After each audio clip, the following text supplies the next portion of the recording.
अशोक वाजपेयी जी, पूर्व मंत्री उत्तर प्रदेश सरकार है, उनका बहुत स्वागत है। आदरणीय मनोहर कंसल जी, राज्य मंत्री पूर्व, उनका बहुत स्वागत है। श्री गोपाल चतुर्वेदी जी 15 अगस्त 1942 को जन्मे श्री गोपाल चतुर्वेदी जी ने इलाहाबाद विश्वविद्यालय से अंग्रेजी साहित्य में MA किया। वह 1966 से 1993 तक रेल, गृह, नागरिक उड्डयन मंत्रालयों में अनेक प्रतिष्ठित व उत्तरदायित्वपूर्ण पदों पर कार्यरत रहे। 1993 से 98 में राज्य व्यापार निगम STC में निदेशक, वित्त, कार्मिक अध्यक्ष जैसे उत्तरदायित्व पूर्ण पदों पर नियुक्त रहे। श्री गोपाल चतुर्वेदी जी अनेक पत्रिकाओं व समाचार पत्रों जैसे Sarika, India today, Navbharat times, Hindustan, Dainik Bhaskar आदि में अनेक वर्षों तक वन कॉलम लिखते रहे। वह इन्होंने प्रतिष्ठित साहित्य पत्रिका साहित्य अमृत में प्रथम अंक से नियमित कॉलम लेखन किया है। छात्र जीवन से ही श्री चतुर्वेदी जी रेडियो तथा टेलीविजन कार्यक्रमों में कविताओं व व्यंग्य में निरंतर भागीदारी करते आए हैं। वह अनेक साहित्यिक सम्मेलनों में भाग ले चुके हैं। श्री चतुर्वेदी जी प्रधानमंत्री जी की अध्यक्षता में गठित केंद्रीय हिंदी समिति के भारत सरकार द्वारा नामित सदस्य हैं। वह अब तक इनके अनेक पुस्तकें प्रकाशित हो चुकी हैं। इनके तुलनीय कार्य के लिए इन्हें अनेक अवार्डों से नवाजा जा चुका है। मैं चाहूंगा जोरदार तालियां डॉक्टर गोपाल चतुर्वेदी के लिए।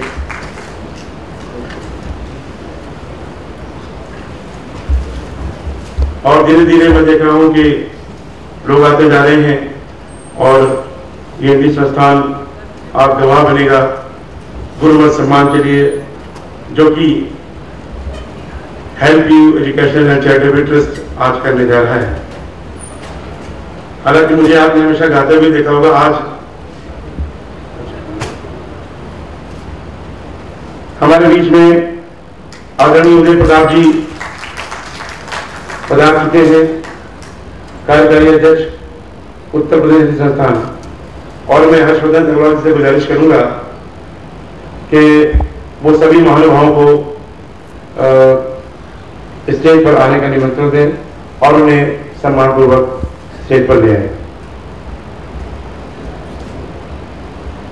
प्लीज मैं निवेदन करता हूं आप सबसे, आदरणीय गोपाल चतुर्वेदी जी, आदरणीय अली अंसारी साहब, प्रोफेसर मलिक मंजूर अहमद साहब, हर्षवर्धन जी से गुजारिश है कि आप सबको लेकर ससम्मान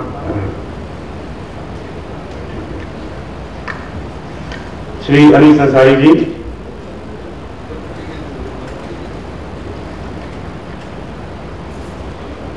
डॉक्टर मलिक मंजूर अहमद साहब,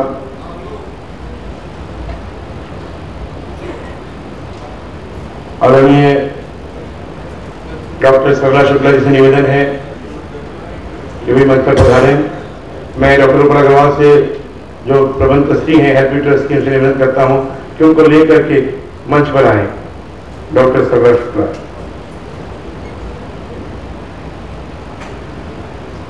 आदरणीय सूर्य प्रसाद दीक्षित जी, आदरणीय गोपाल चतुर्वेदी जी,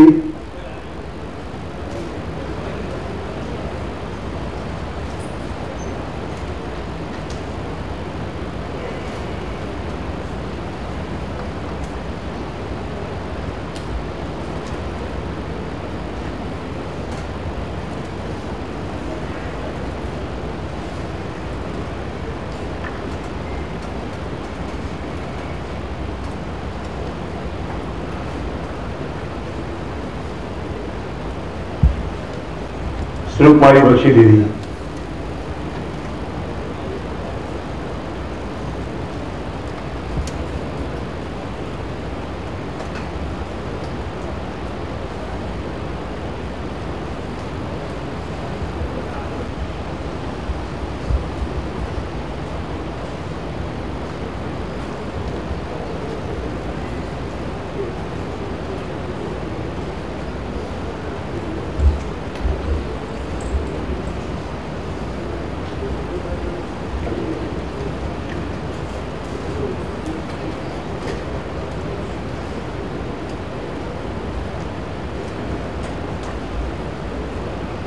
जैसा कि अभी बताया गया कि माननीय मुख्य अतिथि जी के आने में कुछ विलंब है, तो मैं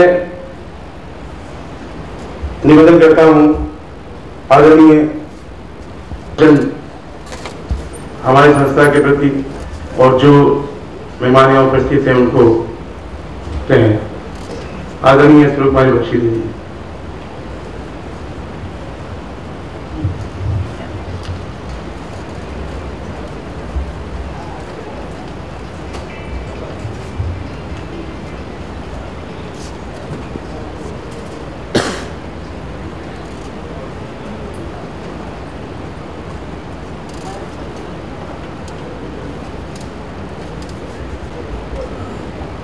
आप इस शुभ अवसर पर मैं सब उपस्थित सज्जनों का और साहित्य रसिकों का मैं आपको आशीर्वाद देती हूँ।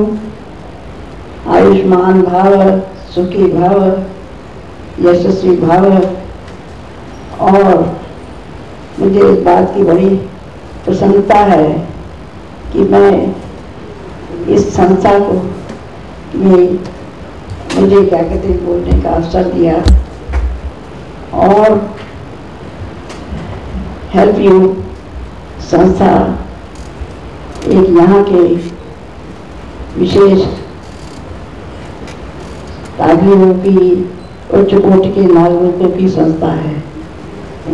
और मुझे इस बात की प्रसन्नता है कि उन्होंने गुरु पूर्णिमा के दिन ये जो आयोजन किया है, तो गुरु पूर्णिमा का दिन अपने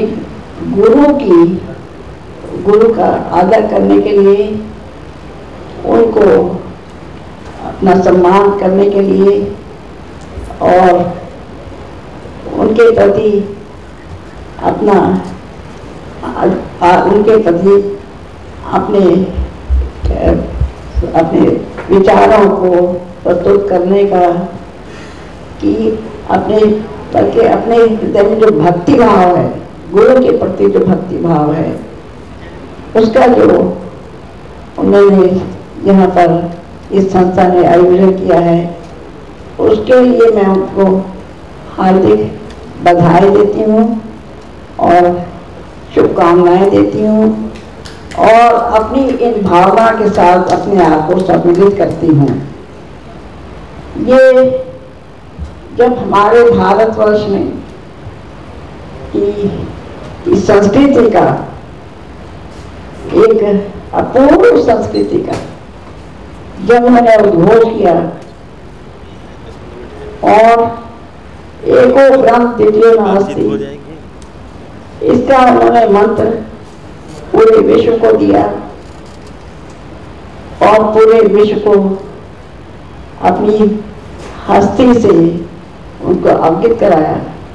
अहम ब्रह्मास्मि, ये एक ऐसा मंत्र है कि हम को इतना, जिसके मन में गुरु के प्रति श्रद्धा है, भक्ति है, जो परम गुरु है, परम पिता परमेश्वर, उनके प्रति जो उसके अगाध समुद्र के समान जिसका भक्ति भाव है, वो प्रदर्शित होता है। तो हमारा ये कर्तव्य है कि हम भी गुरु के प्रति इस भावना को अपने मन में रखें और जो मेरे गुरु हैं, जो आपके गुरु हैं, जो मंच पे सम्मानित महानुभाव हैं, उनके गुरु हैं, उनके प्रति हमारा आदर भाव होना चाहिए। और अपने बच्चों के जो स्कूल में जाते हैं, उनमें भी बहुत आवश्यकता है कि उनमें इस आदर का, इस भावना का उसमें हम समावेश करें, क्योंकि ये गुरु की पूजा, गुरु के प्रति आस्था, कि जो गुरु पढ़ा रहे हैं और जो पढ़ा चुके हैं और हमको इस योग्य बनाया कि हम भारतवर्ष के है और अद्भुत रूप से साहित्यकार भी हैं। और ये आषाढ़ पूर्णिमा महर्षि व्यास के जन्म के उपलक्ष्य में मनाई जाती है, और उसके लिए सबसे उपयुक्त व्यक्ति यदि कोई यहाँ हो सकता था तो उदय प्रताप जी हैं, क्योंकि उनमें व्यास के वो तीनों गुण दिखाई देते हैं, जो कि राजनीतिज्ञ के रूप में भी दिखता है, साहित्यकार के रूप में भी दिखता है, और एक सृजनशील जो कवि हृदय होता है। कवि माने ऋषि, कवि हमेशा ऋषि होता है। जो ऋषि नहीं है वो तुकबंद हो सकता है, कवि नहीं हो सकता। जैसा गालिब कहता है ना कि ये मसाइल तसव्वुफ, ये तेरा बयान गालिब, तुझे हम वली समझते जो नबादा खार होता। अगर ये बात नहीं है उसके अंदर तो शायर नहीं हो सकता, कवि नहीं हो सकता, फिर तुकबंद होगा। अब विषय पे बोलने की बात रही, मुझे वैसे बहुत लालच देके बुलाया गया था कि आपको कुछ बोलना है बहुत खास, लेकिन मुझसे पहले सभी लोगों ने अच्छा बोल लिया है और बहुत अच्छा बोला है। खासतौर पे दीक्षित जी ने तो पूरी गुरु परंपरा के बारे में इतना विस्तार से बता दिया कि अब उसके आगे क्या कहना उस विषय में बहुत गौण हो जाएगा, और यूं भी इतने वरिष्ठ शिक्षकों के सामने बोलना ठीक नहीं है। लेकिन मैं उनकी अंतिम बात से उठा लेता हूं। उन्होंने कहा कि शिक्षक और गुरु दो अलग अलग बातें हैं। मैं भी इसे मानता हूं बिल्कुल, और यही मैं कहना भी शायद चाहता था कि भारत में दो अलग अलग तरह के शब्द प्रचलन में रहे हैं, एक है शिक्षक और एक है गुरु। शिक्षक कोई भी हो सकता है, वो जो तुम्हें सिखा रहा है, कुछ भी सिखा रहा है, वो शिक्षक हो सकता है। किसी भी चीज की शिक्षा, यदि कोई तुम्हें गोली मारने की शिक्षा दे रहा है और चोरी के बारे में भी सिखा रहा है तो वो भी शिक्षा का हिस्सा हो जाता है। शिक्षक बहुत बड़ा विषय नहीं, बहुत बड़ा कह सकते हैं, हमारे जो दर्शन जो है, हमारी जो सोच है, उसमें बहुत बड़ा शब्द नहीं होता है। और आजकल जिस तरह के शिक्षक है उसमें तो निश्चित, जैसा कि मलिकजादा साहब भी कह रहे थे कि उस्तादों की बड़ी कमी है अगर इस वक्त समाज बिगड़ रहा है तो, क्योंकि शिक्षक जो है वो अपने आप को बहुत प्रोफेशनल कर रहा है। प्रोफेशनल टीचर होना आजकल क्वालिटी है। लेकिन गुरु जो होता है उसकी सबसे बड़ी विशिष्टता यही है कि वो प्रोफेशनल नहीं होता है।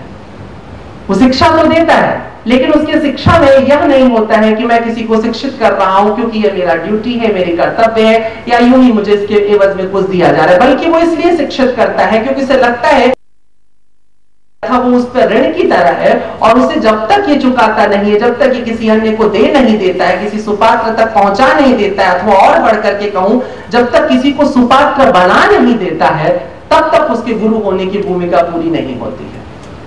भारत में जगत गुरु शब्द का प्रयोग पहली बार कृष्ण के लिए व्यास ने किया, और इसलिए किया क्योंकि कृष्ण इकलौता ऐसा पूरे के पूरे सनातन धर्मी परंपरा में इकलौता ऐसा चरित्र है जो किसी भी चीज का दावा नहीं करता है।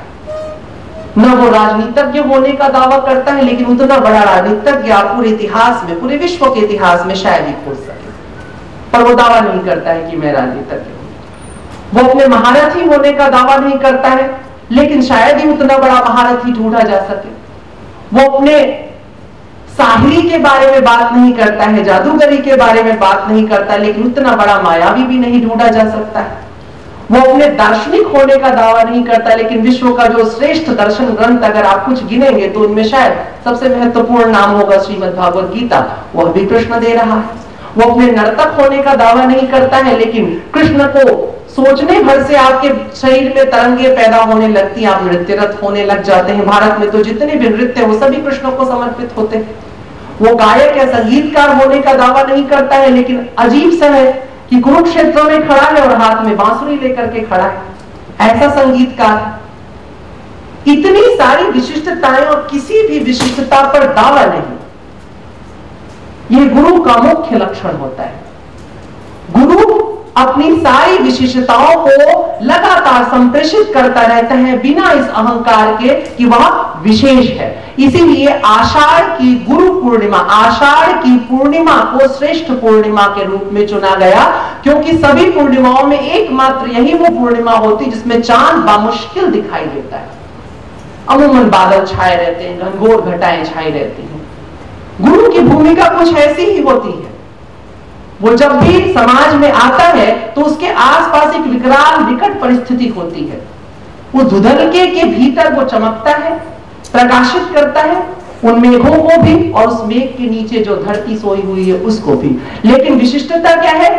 चंद्रमा स्पष्ट कहता है कि ये जो प्रकाश, ये जो चांदनी, प्रिय विषय है उदय जी का चांदनी, ये जो चांदनी मैं बिखेर रहा हूं ये मेरी नहीं है, ये मुझे सूर्य ने दिया है। परमात्मा ने जो दिया है मैं उसे जैसे का तैसे अगर समाज में दूसरों को देने में सक्षम हो सका तो मैं गुरु की भूमिका में हूं, अन्यथा नहीं हूं। कुछ भी मेरा नहीं, मेरा मुझ में कुछ नहीं, जो कुछ है सो तेरा है। बिल्कुल शीशे की तरह गुरु विशेष होता है।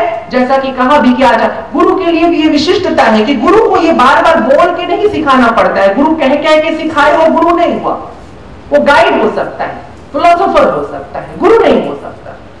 गुरु अपने चरित्र से इस कदर प्रभावित कर देता है कि उसे देखने मात्र से तुम्हारे अंदर, वो गालिब ने कहा था मैं चमन में क्या गया गोया दबिश्ता खुल गया, बुलबुले सुनकर मेरे नाले गजल खाओ। गुरु वो होता है जिसके होने मात्र से उसके आसपास की जो सराउंडिंग है पूरी की पूरी परिधि प्रभावित हो जाती है, उसके प्रभाव उसके आभामंडल में आ जाती है। मैं बहुत सौभाग्यशाली हूं कि आप सबके बीच मुझे बोलने के लिए बुलाया गया, अवसर दिया गया है। लेकिन चूंकि कार्यक्रम विलंब से चला है और समय भी बहुत छोटा है, अधिक समय नहीं लेना चाहिए, जीवन भी बहुत छोटा है, हमें छोटी छोटी बातों में ही अपनी जिंदगी को काटना होता है। बस मैं इतना ही आप सबसे कहूंगा कि एक रमजान का महीना है, गुरु शब्द से एक और भी संबंध है दार्शनिक रूप से कि गुरु का संबंध अग्नि से होता है, आग से होता है। और रमजान जो अरबी ये एक जो लफ्ज है, जो महीना है, इसका भी संबंध आग से होता है, गर्मी से होता है, गुनाहों को जला देने के लिए, तुम्हारे भीतर की जो मलिनता है उसे जल। ये इत्तफाक है कि रमजान में ये गुरु पूर्णिमा पड़ रही है। और ये और सुंदर बात है कि इसमें आजम खान साहब गुरु पूर्णिमा के अवसर पर अध्यक्ष की भूमिका में है, शिवपाल जी यहाँ पर है, उदय जी है, और ये भारत की जो विशेष गंगा जमुनी तहजीब है, जो हमारे हिंदू और मुस्लिम और सभी अन्य जातियों की जो मिली जुली परंपरा का जो स्वरूप है वो सब यहाँ दिखाई दे रहा है। मैं ईश्वर से दुआ करूंगा और साथ साथ एक बात आप सबके बीच में बस शेयर करना चाहता हूँ कि कुरान के कुछ लफ्ज मुझे बहुत अच्छे लगते हैं, कुछ वाक्य, कुछ अल्फाज बहुत खूबसूरत है, कुछ आयतें, अल्फाज कहना शायद मेरे ठीक नहीं रहा। उनमें से एक बात है कि अल्लाह जब तुमसे पूछेगा, जब तुमसे मिलेगा, जब तुम उसके सामने होगे हिसाब के समय, तो ये नहीं तुमसे पूछेगा कि तुम्हारे अजदाद क्या करते थे, तुम्हारा खानदान क्या करता था, तुम्हारे दोस्त अहबाब क्या करते थे, तुम्हारे बीवी बच्चे क्या करते थे। वो सिर्फ इतना पूछेगा तुम क्या करते थे। तो बस मुझे इतना लगता है कि वो रोज क़यामत जिस दिन भी आए, लेकिन अगर हम ये रोज मान सके कि रोज अल्लाह हमें मिल रहा है, ये पूछ रहा है और आज तुमने क्या किया था, तो यकीनन हमारी जिंदगी बदल सकेगी और हम सबके भीतर जो सोया हुआ गुरु है वो जाग सकेगा। और उस दिन शायद हम ये कहने में सफल हो सकेंगे, सक्षम हो सकेंगे और यथार्थ कर सकेंगे कि गुरु साक्षात परब्रह्म, तस्मै श्री गुरुवे नमः। नमस्कार। बहुत बहुत धन्यवाद। इतनी अच्छी अच्छी बातें स्वामी अम्मा जी ने हम लोगों को बताई, हम उनके बहुत कृतार्थ हैं बहुत। और अब इस कार्यक्रम के मुख्य अतिथि हम सबके लोकप्रिय मंत्री जी लोक निर्माण श्री शिवपाल यादव जी से मैं निवेदन करता हूं कि वो आए और अपने आशीर्वचनों से हम लोगों को अनुग्रहित करें। आदरणीय शिवपाल यादव जी।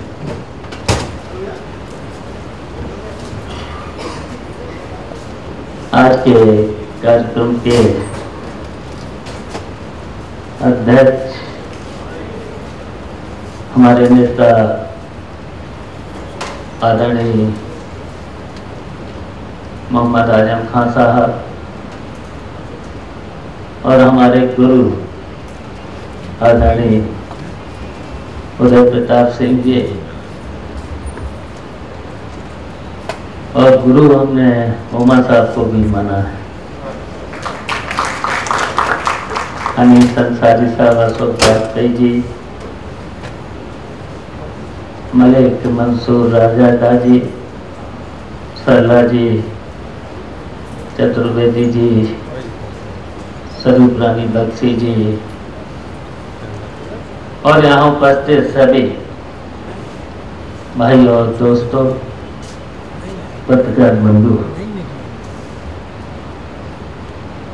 हमें खुशी है कि आज गुरु पूर्णिमा के दिन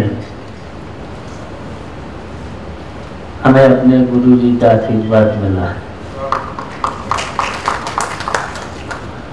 और जो हमारे नेता हैं आजम खान साहब और यहाँ सभी जिनका सम्मान हुआ है,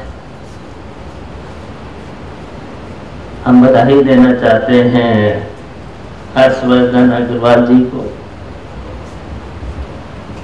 क्योंकि समय समय पर इस तरीके के सामाजिक काम करते रहते हैं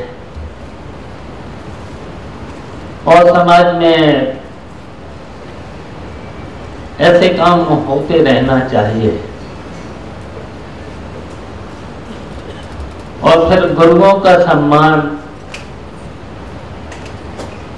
हमेशा रहना भी चाहिए, क्योंकि जो अपने गुरु का सम्मान नहीं कर सकता है, अपने पूर्वजों का सम्मान नहीं कर सकता है, तो वो समाज में तरक्की नहीं कर सकता है। वैसे तो परंपराएं हमेशा समाज में चली हैं, बड़ों का सम्मान आज से नहीं सदियों से होता चला आया है। और जहां तक समाज में शिष्यों ने भी गुरुओं के नाम को बढ़ाया है, उदाहरण है, बहुत से समाज में उदाहरण है। असली शिष्य वही हो सकता है जो अपने पूर्वजों का, गुरुओं का सम्मान को बढ़ाए और उन्हीं के आशीर्वाद से सब कुछ मिलता है। क्योंकि अच्छा गुरु बहुत कुछ अच्छे रास्ते पर, अच्छा रास्ता गुरु के द्वारा ही मिलता है और गुरुओं के इज्जत और सम्मान भगवान के समकक्ष माना गया है। क्योंकि गुरु अच्छा रास्ता दिखाता है, क्योंकि मनुष्य का जीवन लंबा जीवन है और लंबे जीवन में अगर ऊंचाइयों तक जाना है, जो अभी हमसे पूर्व बहुत से जो वक्ता थे, बहुत से हमारे सम्मानित लोग थे, समाज के लिए बहुत कुछ जो दिशा देते हैं, और जहां तक अगर लंबा सफर, जीवन का लंबा सफर अगर हमें तय करना है तो बिना गुरु की शिक्षा से हमें अपना स्थान प्राप्त नहीं हो सकता है। हमें खुशी है कि आज हर्षवर्धन ने और उनके ट्रस्ट ने जो गुरुओं को सम्मान दिया है और गुरुओं के सम्मान के साथ साथ जो उन्होंने मेरा भी सम्मान किया है, तो हम उन्हें भरोसा दिलाते हैं ऐसे अवसर पर जो आज गुरु पूर्णिमा का दिन है और रमजान का दिन है, ऐसे में हम लोगों को जो सम्मान मिला है, हम हर्षवर्धन को इतना ही आश्वस्त करना चाहते हैं कि हमेशा हम लोगों के द्वारा जो उन्होंने अच्छा रास्ता चुना है, उसके लिए हमारा पूरा उन पर आशीर्वाद, सहयोग। और अब आदेश में कह करके, क्योंकि हमारे नेता भी आजम खान साहब को आपको सुनना है, इन्हीं सब लोग के साथ हम सभी अपने गुरुओं का सम्मान करते हैं, आदर करते हैं। जय हिंद। धन्यवाद। हमेशा मुस्कुराता चेहरा आदरणीय मंत्री जी का आपने देखा होगा, हमेशा, गुस्से में कभी देखा नहीं। और अब हर्षवर्धन अग्रवाल जी और उनके पूरे परिवार की इच्छा है कि क्योंकि वो आदरणीय उदय प्रताप जी को अपने पूरे परिवार का और अपने ट्रस्ट का संरक्षक तो ही हैं और बुजुर्ग भी मानते हैं, हमेशा मानते रहे हैं और मानते रहेंगे। उनकी इच्छा है कि उदय प्रताप जी एक बार फिर अपने आशीर्वचनों से आप एक दफा आपसे निवेदन है। हमारे बाद अच्छा, नहीं तो फिर मैं माफी चाहता हूँ। तो उसके पहले मैं माननीय आदरणीय मंत्री श्री आजम खान साहब से निवेदन करता हूँ कि वो अपने आशीर्वचनों जिनको सुनने के लिए आप तो बेताब हैं, तो निवेदन है कि आशीर्वचनों से हमें दें।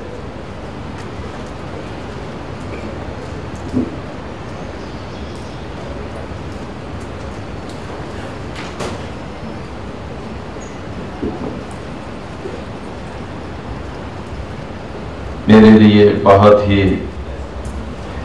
सख्त लम्हे हैं कि ऐसे मौके पर ऐसे महानुभाव जो यहाँ मौजूद हैं, यहाँ भी और वहाँ भी, उनके बीच गुरु पूर्णिमा के मौके पर और सही मानों में जिन्हें असातिज़ा कहा जाए, गुरु कहा जाए, उस्ताद कहा जाए, और एक ऐसे उस्ताद जिनकी इज्जत, जिनका एहतराम, ये बिल्कुल वाक़या है और इसमें ज़रा सी भी वो सियासत नहीं है जिसमें बड़ा आदमी छोटी बात कह दे। ये बात बिल्कुल सही है कि उदय प्रताप सिंह जी को जब हम गुरु जी कहते हैं तो लगता है जैसे दिल के किसी जख्म पर मरहम लग गया हो और हम एक ऐसे शख्स का नाम ले रहे हों जब इतने बुरे माहौल में, जहाँ हर तरफ नफरत है, हकारत है, घृणा है, दूरी है, अलगाव है, तजलील है, जिल्लत है, नाकामी है, मायूसी है, उदासी है, सन्नाटा है। ऐसे में जब इतना बड़ा नाम जुबान से अदा होता है और जब उस नाम का कोई जिक्र मोबाइल की बेजान स्क्रीन पर आता है तो वो स्क्रीन भी लगता है जिसे बोलने लगा है उसे जिंदगी मिल गई है। और मुझे ये शर्फ हासिल है कि कभी कभी गुरुजी मेरे स्क्रीन पर नजर आते हैं और मेरी आंखों की रोशनी और दिल की धड़कनें बढ़ जाती हैं। मेरी समझ में नहीं आता जब मैं आपसे मिलता हूं तो मैं आपको क्या कहूं, आपके साथ क्या करूं। मैं इतना ही प्यार करता हूं और अपने मालिक से कभी कभी हमें शिकवे का हक तो नहीं है, लेकिन ये शिकवा करता हूं कि दुनिया ऐसे लोगों से महरूम होती चली जा रही है। ये सही है कि जो नायाब होता है वो बहुत कम होता है, लेकिन इतना भी नायाब न हो कि उदय प्रताप सिंह बन जाए। आज की बहुत कीमती महफिल है, हमारे दोस्त शिवपाल जी हैं, इसमें कोई शक नहीं कि बहुत नर्म है, बहुत प्यारे, बहुत मोहब्बत के हैं और सियासतदानों में ये खूबियां बहुत कम होती चली जा रही है। एक बहुत प्यारी सी शक्ल हम सबके बीच मौजूद है, बहुत नूरानी शक्ल है। महज खूबसूरत हो जाना, खूब शक्ल हो जाना काफी नहीं है। ऐसी शक्लें जिनके अंदर नूर हो, जिनकी शक्ल देखकर बार बार ये जी चाहे कि इस शक्ल को फिर से देखा जाए, इनके बोल फिर सुने जाएं, इनके ख्यालात फिर सुने जाएं। मैं स्वामी उमा जी को इस बात के लिए मुबारकबाद देता हूं कि वो अपने पैदा करने वाले का शुक्र अदा किया करें कि अल्लाह ताला ने उन्हें इतनी बहुत सी खूबियों से नवाजा। अगर हम अपनी कुदरत की उन इनायतों का शुक्र अदा न करें जो कुदरत हमको देती है, तो देने वाले में ये ताकत होती है कि जो देता है वो ले भी सकता है। मगर क्या करें, न वो हुस्न में रही शोखियां, न वो इश्क में रही गर्मियां, न वो गज़नबी में तड़प रही, न वो हम हज़ में। कुछ नहीं रहा वैसा। बहुत तफसील से यहाँ जिक्र हुए और ऐसी शख्सियात के दौरान जब मैंने सुना, उधर आकर बैठा मैं कोने में, खामोशी से देर से आया था, ये खता हुई मुझसे, और देर से इसलिए कि पहुंचा ही देर से तो आया भी देर से। मोहतरमा स्वरूप कुमारी बख्शी जी शायद तशरीफ ले गई हैं, तशरीफ रखती हैं। डॉक्टर सरला शुक्ला जी हैं, डॉक्टर सूर्य प्रसाद दीक्षित जी हैं, श्री गोपाल चतुर्वेदी जी हैं, डॉक्टर अंसारी साहब हैं। और क्या दौर देखा है हमने, कोई बहुत अरसा नहीं हुआ मलिकजादा मंजूर साहब को। अगर लाखों का भी मजमा है तो मलिकजादा मंजूर साहब की आवाज है उस मजमे में जाती हो तो सन्नाटा हो जाता। एक ऐसी बुलंद शख्सियत और इतनी अजीम हस्तियां हमारे बीच मौजूद हैं, और उनमें गुरु पूर्णिमा के अवसर पर उस्तादों पर बहस हो, उनका जिक्र हो, तस्करा हो, उनकी खूबियां और उनकी कमियों पर हम इजहार ख्याल करें, ये खुद में एक बड़ी विडंबना है। स्वामी जी ने जिस तरह से तफसील बताई है एक टीचर में और एक उस्ताद में, वो बहुत मुकम्मल है। और मैं तो चाहूंगा कि इस पर आप कुछ लिखें। जितना क्लियर कॉन्सेप्ट है आपका और जिस अंदाज से आपने इस बात को रखा है, समाज के सामने ये बात जानी चाहिए। आज का उस्ताद, आज का टीचर कॉन्ट्रैक्ट बेसिस पर उस्ताद बनता है। वो कुछ खुशियों के लिए, कुछ चांदी और कुछ सोने के टुकड़ों के लिए अपनी सलाहियत को बेच देता है। खरीदने वाला अपनी कीमत पर उसे खरीदता है। अब तो ये भी सुना है कि पीएचडी करने के लिए कहीं जाना नहीं पड़ता, अगर जेब भारी है तो डिग्री खुद आ जाया करती है। कैसी बदनसीबी है कि आज गुरु पूर्णिमा के दिन अगर हम गिनती करें तो भरी कुर्सियों से खाली कुर्सियों की तादाद कहीं ज्यादा है। ये आज के दिन के लिए, उस्तादों के लिए कोई बहुत शुभ लक्षण नहीं है। मुझे अच्छी तरह याद है जब मैं तालिब इल्म था, बहुत छोटा सा, चौथे, पांचवें, छठे, सातवें और आठवें का तालिब इल्म था, तब मेरे एक उस्ताद मुझे बहुत मारते थे और मैं उन्हें कसौड़ा कहता था। बहुत मारते थे। मैं जरा शैतान था तो ज्यादा पिटता था। जो शैतान नहीं थे वो भी उनकी कमची से महफूज नहीं रहते थे। एक ऐसे उस्ताद थे जिन्हें हमारे वालिदैन ने ये कहकर दिया था कि बस सांस हमारी है, बाकी इसकी हड्डी और गोश्त सब आपका है। वो जब हमारी उंगलियों के बीच पेंसिल दबाया करते थे तो हुक्म ये था कि आवाज न निकले, सिसकी न सुनाई दे, रो नहीं सकता, और हमारी आंखों से आंसू की धार बन जाती थी। लेकिन मालूम है अजीजों, ये वही दो उस्ताद जिन्हें हम बहुत बुरा समझते थे और बहुत जालिम थे। 8वां किया, 9वां किया, 10वां किया, 11वां किया, फिर अलीगढ़ चले गए और बड़ी डिग्रियां लेकर वहां से और यहां तक पहुंचे। लेकिन जब पहला चुनाव लड़ा हमने तो हमें मालूम हुआ कि ये हमारे दोनों उस्ताद दरवाजे दरवाजे जाकर अपने शागिर्द के लिए वोट मांग रहे हैं, क्योंकि ये मास्टर नहीं थे, इन्होंने कुछ बेचा नहीं था। इन्होंने अपने शागिर्द के लिए अपनी उस्तादी का हक अदा किया था और अब बारी उस शागिर्द की थी कि जब उस्ताद नजर आए तो उसका चलता हुआ पहिया रुक जाए और वो बैठा है तो उस सब तक खड़ा रहे जब तक उस्ताद बैठ ना जाए। क्या ये है आज बड़े बड़े स्कूलों में, द ग्रेट इंस्टीट्यूशंस में बहुत बड़ी बड़ी फीसों और एयर कंडीशन क्लासेस में पढ़ाने वाले उस्ताद या मास्टर अगर बच्चे को डांट देते हैं तो करीब के थाने में रबड़ ली जाती है, और वही उस्ताद जिसके लिए हम बैठते नहीं थे जब तक वो न बैठ जाए, उनसे दरोगा जी कहते हैं क्यों बे, क्या कहा था तूने बच्चे से। जमीन आसमान का फर्क है। आज हम अपने लाडले पर पढ़ाने वाले की तीखी नजर नहीं डलने देना चाहते। उसके जिस्म से उसकी उंगली छू गई तो उसका नाजुक जिस्म मुरझा जाएगा। परवरिश बहुत कमजोर हो गई है, बड़ी लागर हो गई है, और ऐसे में स्वस्थ समाज का सपना देखना शायद दूर की कौड़ी होगा। हमें एक बार सोचना पड़ेगा हम तालीम और तालीम के मेयार को कहां लिए जाते हैं। हम उस्ताद और उस्तादी की कीमत क्यों अदा करते हैं, आखिर गुरुओं का फुकदान क्यों हो गया और गुरु क्यों कम पड़ गए।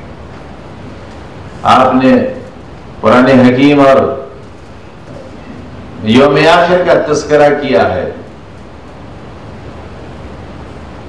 उम्र रसीदा होना और बुजुर्ग होना दो अलग चीजें हैं।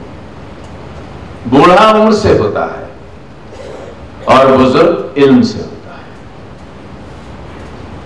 है। एक 18 साल का नौजवान बुजुर्ग हो सकता है,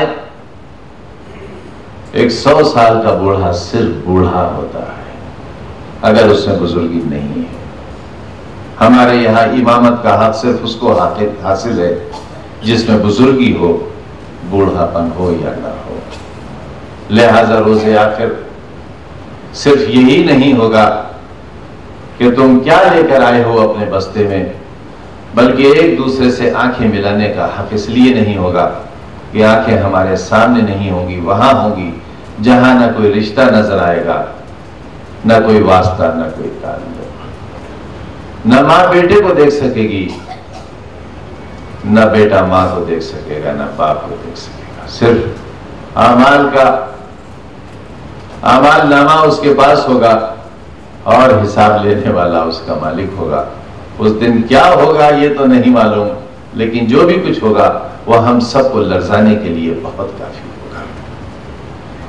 मैं आज के दिन अपने मोहतरम उदय प्रताप सिंह जी को शुक्रिया अदा करना चाहूंगा कि एक ऐसे ऊबड़ खाबड़ शख्स को आपने कहां लाकर खड़ा कर दिया। कितना बड़ा इम्तिहान है ये मेरा, कितना बड़ा इम्तिहान है। मेरी दुआ है हम आपकी मोहब्बतें हैं, बेहद मोहब्बतें हैं। ऐसे दिन मनाए जाते रहे। हर्षवर्धन साहब आपको यकीन दिलाया है शिवपाल जी ने, हम बहुत कमजोर आदमी हैं लेकिन इरादों के बहुत मजबूत हैं। हमें कुछ भी करने से पहले बहुत सोचना पड़ता है, लेकिन जब सोच लेते हैं तो मालिक करम करता है। 2007 में जवाहर यूनिवर्सिटी का एक bill, amendment bill Uttar Pradesh की विधानसभा और विधान परिषद से पास हुआ था और 7 बरस तक वो बिल राज्यपाल की दहलीज पर रखा रहा और कोई नमाज ऐसी ना हुई, कोई दुआ ऐसी ना हुई जब हमने उसके लिए दुआ न की। आज मैंने अपनी अहलिया से कहा कि बीवी आज ये फजर की पहली नमाज है जिसमें मैंने वो दुआ नहीं मांगी है बल्कि इस दुआ को कबूल करने वाले का शुक्र अदा किया है। मोहब्बत के लिए कुछ खास दिल मखसूस होते हैं, ये वो नगमा है जो हर सांस पे गाया नहीं जाता। मोहब्बतें हर किसी से नहीं हो जाती। मोहब्बत के लिए लिंग जरूरी नहीं होता, मोहब्बत के लिए उम्र जरूरी नहीं होती, मोहब्बत के लिए धर्म और जात जरूरी नहीं होती। बस यही कहकर अपनी बात खत्म करता हूँ। प्यार करो, एक दूसरे से मोहब्बत करो। नफरतों के अंजाम न कभी अच्छे हुए हैं न कभी अच्छे होंगे। बहुत बहुत शुक्रिया। और जिन साहिबान को आज सम्मानित किया गया है, अल्लाह से ये भी दुआ है कि ये सम्मान बहुत छोटा रहे, उन्हें ज़िंदगी में, बाकी ज़िंदगी में इतने बहुत से सम्मान मिले। बहुत बहुत शुक्रिया। बहुत बहुत शुक्रिया आजम खान साहब, जिनके बोलने का लहजा ही जबरदस्त है। जब वो बोलते हैं तो एक रोशनी सी होती है। तो जैसे कि हर्षवर्धन जी की पूरे परिवार की इच्छा है, हेल्थ ट्रस्ट की इच्छा है, इस संस्था के संरक्षक और हर्षवर्धन जी के बुजुर्ग पूरे परिवार के आदरणीय, जिन पे ये आज का कार्यक्रम समर्पित है, आदरणीय उदय प्रताप जी से निवेदन है कि वो अपने आशीर्वचनों से हमें अनुग्रहित करें। आदरणीय उदय प्रताप जी। मंचस्थ सभी आदरणीय हमारे मेहमान, और मैं तो अब समझ ही नहीं पा रहा हूँ कि मैं क्या बोलूँ। मैं एक बात जरूर कहना चाहता हूँ कि हमने सब जो लोगों को आज सम्मानित किया है, उनको फिर एक बार बधाई देते हैं। आप सबका बहुत आभार प्रकट करते हैं कि अगर आप नहीं होते तो इस समारोह की शोभा आधी रह जाती। जो लोग तशरीफ लाए हैं, जो लोग यहाँ बैठे हैं, उन सबका बहुत बहुत मैं आभार प्रकट करता हूँ। और यही मेरा है, मैं एक शेर सुनाई देता हूँ। मेरे मन में जो बात आ रही थी वो ये थी कि खुदा के ये जो हमारी जो दोहरी शिक्षा नीति चल रही है, एक गरीबों के विद्यालय चल रहे हैं, एक अमीरों के चल रहे हैं, और उसके उनके गुरुओं में जो अंतर है, एक एयर कंडीशन कमरों में चल रहे हैं, उसमें लैपटॉप भी है, कंप्यूटर भी रखा है। एक हमारे गांव के विद्यालय हैं जिनमें विद्यालयों में कंडीशन और एयर कंडीशन और लैपटॉप और इन तो बहुत दूर की बात है, उनमें टाट और नहीं है, कुर्सियां नहीं है, बिल्डिंग नहीं है। अब मैं नहीं कह सकता कि हेल्प यू ट्रस्ट से मैं क्या कहूँ कितने बना सकते हैं, लेकिन हमारी सरकार जो दोहरी शिक्षा नीति के बिल्कुल विरुद्ध है, लेकिन व्यवस्था इतनी बड़ी चीज होती है कि उनके सामने सरकारें घुटना टेक देती हैं। हम आज दोनों मंत्रियों से ये जरूर मेरे मन में आ गया है, तो मैं आग्रह करूंगा कि ये जो आज क्या हो रहा है कि दोहरी शिक्षा के नाम पर 1000-2000 बसें केवल लखनऊ में चलती हैं। यहाँ का लड़का जा रहा है उस मोहल्ले में, वहां का जा रहा है उस मोहल्ले में, इतनी बसें, इतना पेट्रोल। अगर हर क्षेत्र में एक गुरुकुल की तरह का, जैसे अभी बात गुरुकुल की हो रही थी कि गुरुकुल में एक किसी के सामने भेदभाव नहीं था, कृष्ण और सुदामा एक ही जगह पढ़ते थे। अगर वैसा हर मोहल्ले में एक स्कूल हो जाए, कुछ इस तरह का काम हो जाए, तो हो सकता है कि ये जो शिक्षा दोहरी शिक्षा चल रही है, एक अमीरों की शिक्षा, एक गरीबों की शिक्षा, ये दूर किसी तरह से हो जाए। जो पब्लिक स्कूल में लड़का पढ़ता है उसके दिमाग में है कि हम राज्य करने के लिए बने हैं, हम इन गुलामों पर हुकूमत करने के लिए बने हैं। और जो गांव के जो बच्चे हैं, जहां पर सिवा मिड डे मील के नाम पर सवेरे से रोटी बनना शुरू करती है, वही बच्चे कंडे लाते हैं, वही बर्तन लाते हैं, वही उसको पकाते हैं, वही खाते हैं और खाने के बाद घर चले जाते हैं।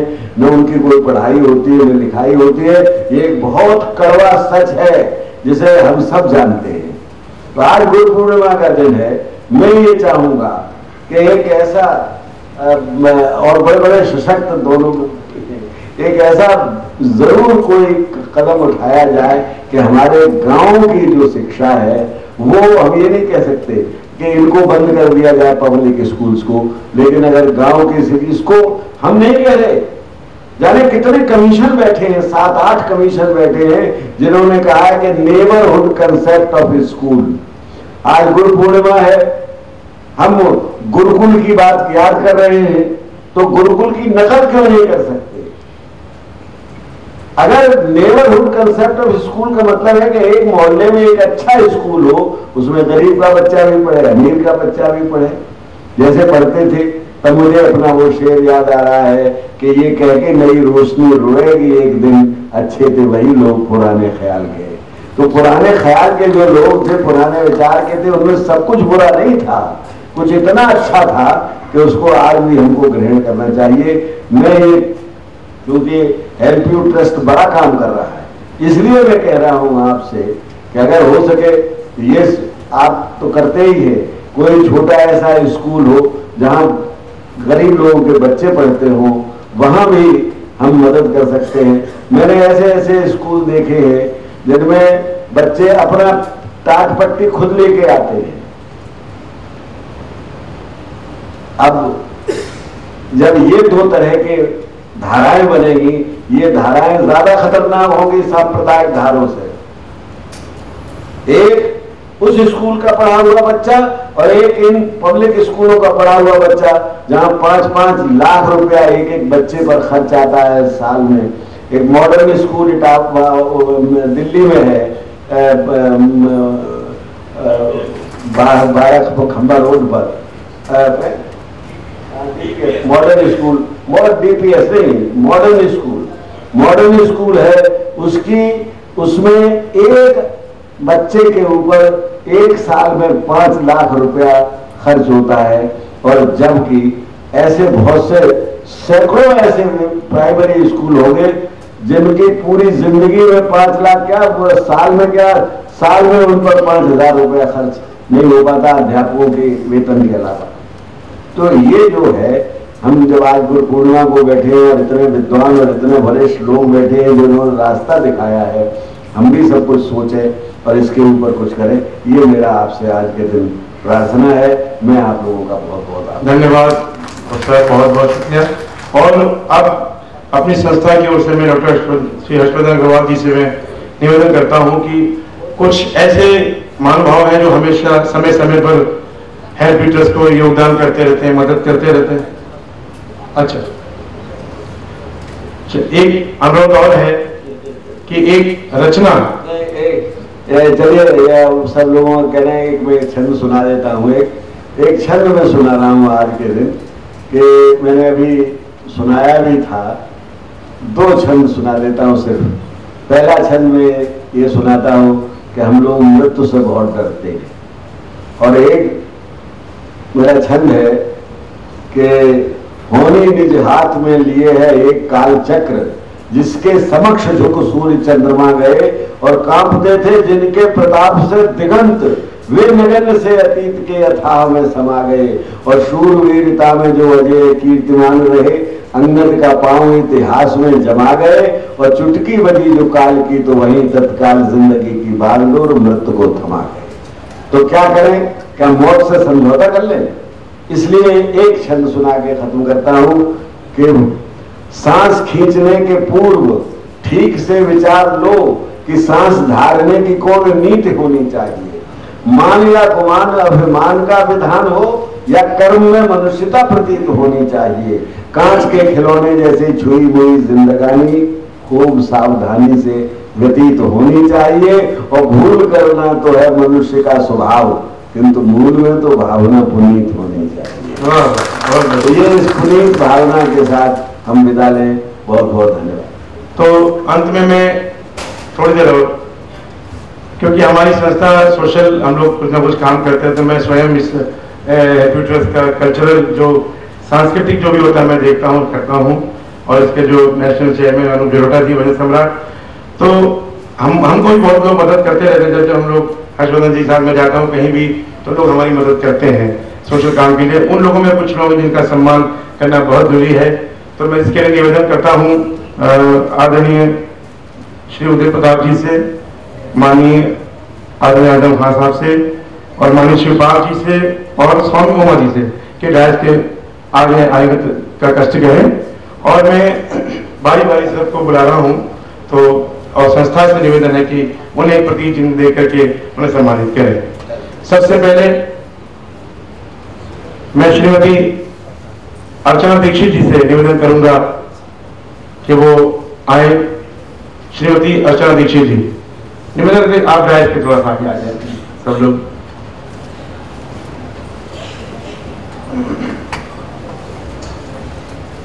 श्रीमती अर्चना दीक्षित जी, स्वामी उमा जी इधर आ जाएगी प्लीज, आपसे निवेदन है।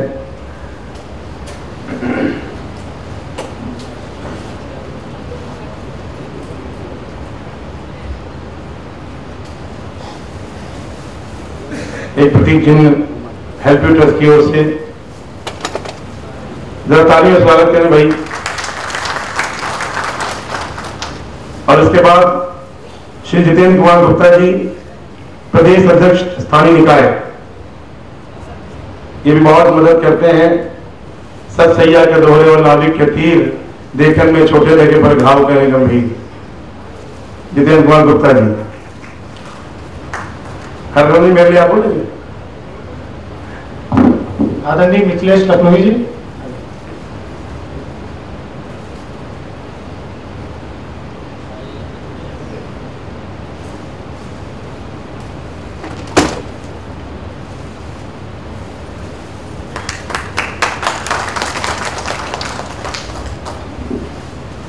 श्री अलोक गुप्ता जी, सीनियर करस्पॉन्डेंट सहारा न्यूज, यूपी और उत्तराखंड।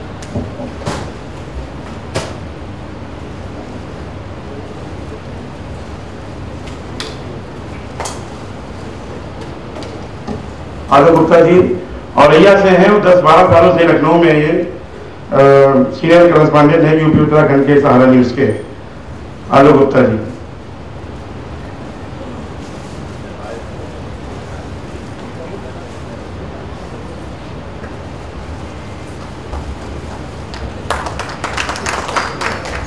और इसके बाद मैं अवध इंफ्रास्ट्रक्चर के सीएमडी आदरणीय मनीष पांडे से निवेदन करूंगा कि आप मंच पर आए, और इस समय पर हम लोग को बहुत सहयोग करते हैं सर। मनीष पांडे जी, आपका बहुत बहुत स्वागत है, आइए।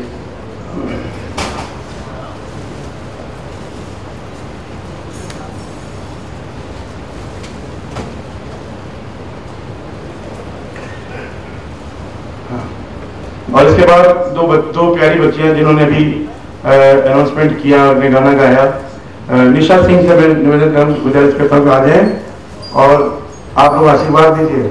ये भाग्यनगर कॉलेज के प्रोडक्ट हैं सर, अभी लोग सीख रही हैं, तो इनको आशीर्वाद दीजिए। श्वेता आप जाइए।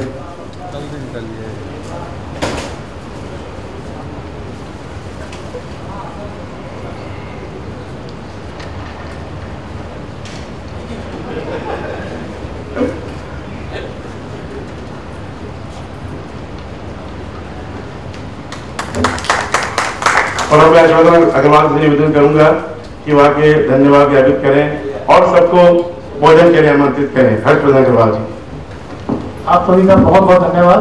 गुरुजनों का बहुत धन्यवाद। हमारे विशिष्ट अतिथि, मुख्य अतिथि, अध्यक्ष जी, संरक्षक जी का बहुत बहुत धन्यवाद। और आप सबसे निवेदन है कृपया भोजन के लिए प्रस्ताव करें।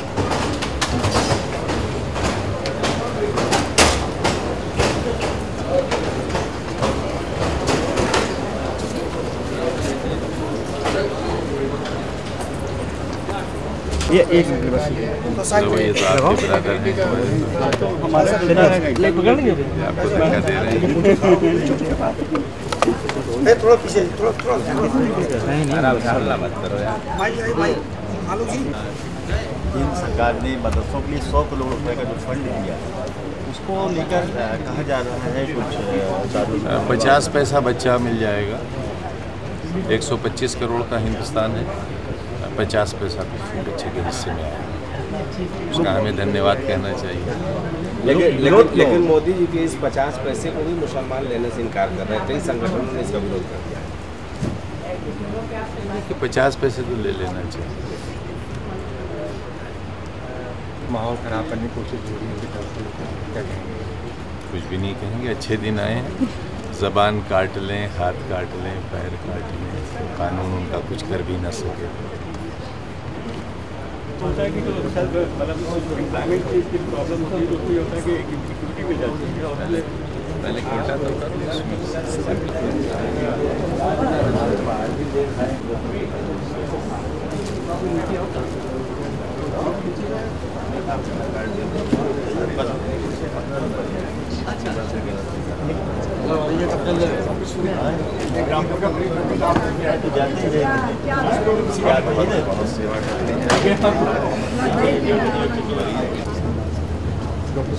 जी